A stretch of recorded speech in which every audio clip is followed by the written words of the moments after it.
This is where I multitask and talk about the animals. So within Antiombach, we have 7 animal forms. The jurus, right, for each animal. So the animals are a little bit more than that, more than a set of movements. We also have a model for human movement that encompasses 7 animal archetypes. Yep, and then the animals are going to be the anteater, monkey, snake, crane, tiger, dragon, and mantis. Yep. And they're going to be using different movement principles, different ways of generating power. Though specifically, the things that you should watch out for are going to be how the weight is distributed. So some of the animals are weighted towards one foot or the other, the front or the back foot. Some animals are even, and then some are odd. Like, for example, mantis and anteater, they try to root their weight in the opponent. Yeah. So dragon, tiger, and crane are weighted animals. So their balance is either going to be in the front for dragon, in the back for tiger, and either the front or the back for crane. Like even when dragon does a horse stance, it's like it's a double front stance. So you want to think about sort of the energy, rather whether it's projecting forward or it's drawing inward, right? Or it's going to be alternating between the two. And it can be evenly weighted, but snake and monkey, the weight's going to be kind of evenly distributed. Yeah. So as far as our stances go, quick terminology, we have a front stance, so the weight's like 60-40 weighted in the front. Notice my front toe, my rear heel on one line for these stances, right? So front stance. For tiger, I'll just use a cat stance, the extreme back stance, right? Thank you. You have the middle stance, either like the horse, right? And in Silat, we have this thing called the sliwa, or crescent stance, where one foot's turned out 45. And I bend my knees.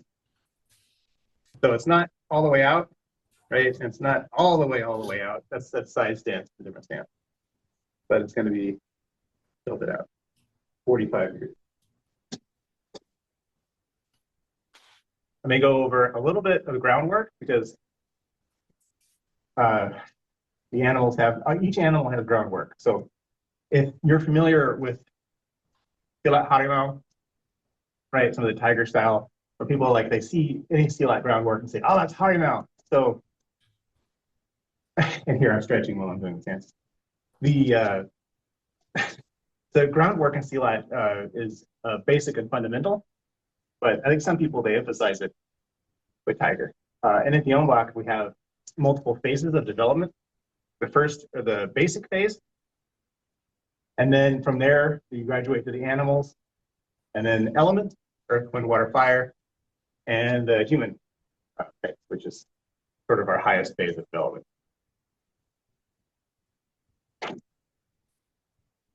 Yeah. So today I'm going to be showing the animal phase, which is, well, the animal forms. So the animal phase is something that the student is expected to start exhibiting around black belt or junior instructor stage. So while this could be advanced material, our learning system is a spiral, so we will revisit the same thing over and over again. So whether you're a beginner or advanced or you've seen this before, really you're going to meet the material at your own level. Yeah. And I have versions prepared in case squats. You can't do squats. It's monkey loves its squats. Jurus Monyet, it's Bahasa Indonesia for squats. I mean, edit that joke out, but really the whole form, you're basically on a squat. The default position for monkey is going to be this. So that's the default.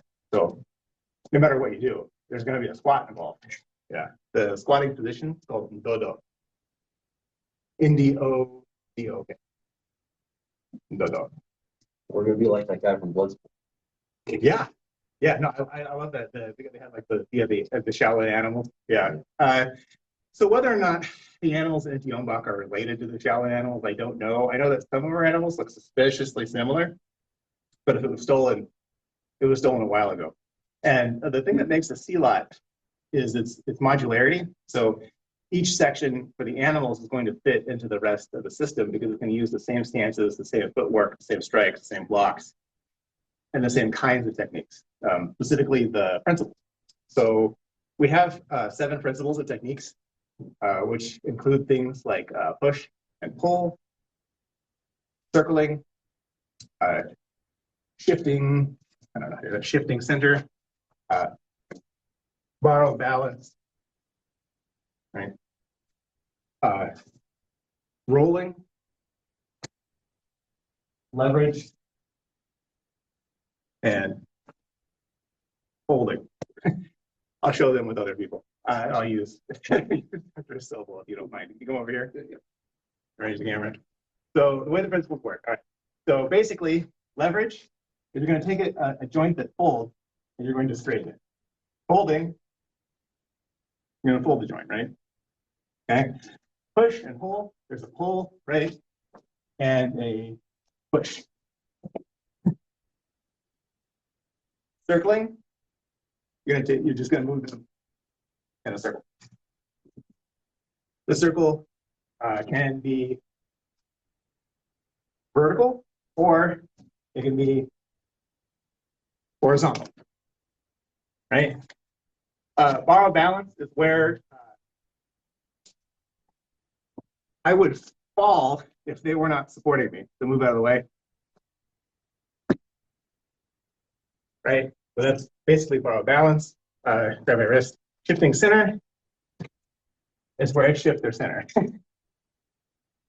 Rolling is a force multiplier where I will apply basically a rolling motion with my arm.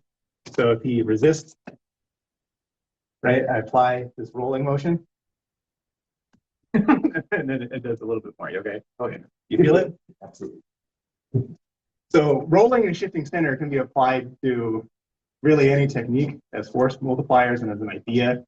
Once they're shifted, their weight is shifted, they're off balance, makes all techniques easier. So you can shift center just by hitting them in the face. The principles are going to merge with each other. Each technique can use multiple principles. For example, he punches me. I use push-pull, right? I also circle them. And then from here, right, I have leverage. If he bends his elbow, I have folding. And then as an example of monkey, so this here, I'm in the squat, so I can apply pressure. So if he gets up, right? For monkey, when you stand up, you raise your arms. So that's going to be lifting the arms as a right, or during the takedown. So when he falls, you lift the fold up. Sure. Thanks. So I'm going to try to focus on one principle for each animal.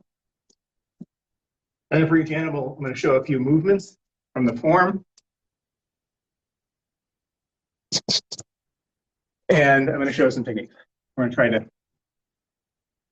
keep it brisk. But first, we're just going to check to make sure that we know what the techniques are. So I was going to have, so Dr. Sobel, could you show us the putar kepala and wrist grab releases? Sure. That's kind of what I'm focusing on for technique. Do you want to do it for the camera or do you want to do it? However you'd like me to. Okay, I hear it's fine. It's up to you. If you want to do it in secret, Yeah, I'll just be a sports commentator. Oh, that's what a great name is. Right? That's horrible. What like a technique off of the. Yeah, just show how to do putar kepala. Okay. How to do basic wrist grab. Gotcha. Okay. Well, you want the wrist grabs first? You want? Sure. Okay. So Sure. We can grab a wrist. So I have it now. off our wrist grab. We're going against the weakest part of the grip. So there's one thumb. There's 4 fingers. Odds are better against the thumb. The thumb and the finger, I always say, make like a little bird beak. Think about like a bird throwing up. That's where you want it. That's where you want to head. So I'm just rolling and heading out against that line. They're gonna follow, so if we don't block the motion, they'll just track us. Now they're just holding us with our palm up instead of our palm down. So if we track the hand, keep it from moving, and just roll, rotate. The more briskly you rotate and pull, the easier it's going to be to escape. Same thing, same side grab. I'm just rotating, boom, out. Pretty fundamental on that. You can add techniques, you can add all kinds of stuff to it, but those are the basic. Okay, maybe we should just practice that a few times. Yeah. So you pair up. All right. And Todd said for you. We're gonna bring Todd. Bring in a stuff in. So One of hundreds that'll just up here. So off of any entry, the physics that makes this work is, again, the rotation principle, as Brandon was talking about, is if I'm cupping, I want to rotate the head in.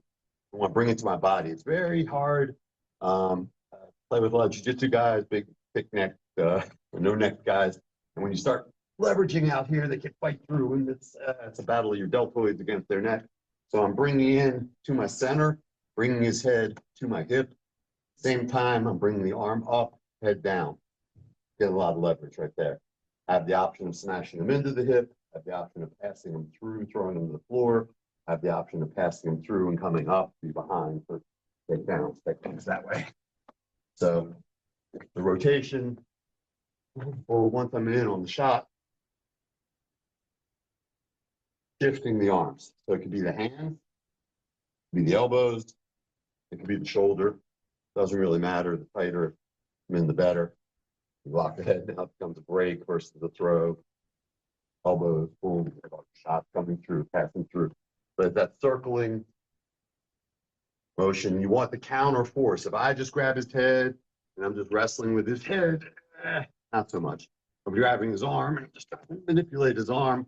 Hard to track two parts of the body at once. So head's coming down and in, arms coming up and over, and I'm just rotating. You want to be nice, you can just pass them through, just get a couple reps in. If you want to be mean, boom, boom, we bounce them off everything on the way. If we want to be meaner, Uncle Bill would always refer to it as like falling down the stairs. You bump on the hip, bump on the knee, bump on the knee, hit the floor, boom, boom, bump, bump, bump, bump, bump. And meanest, boom, boom, in a trap. I'll lock the head to my body, and the rotation comes through the neck. Head stays where it is, and just snap. But don't do that.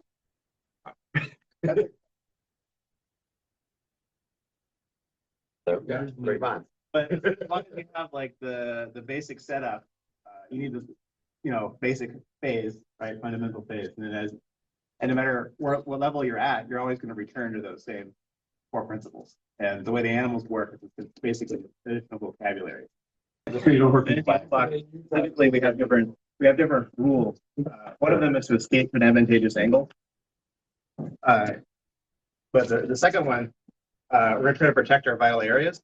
So when you're doing the passing with the circling, we want to be very careful about where we're passing to. When we do a technique, we're trying to avoid moving the other person's arm into our major arteries and weak points.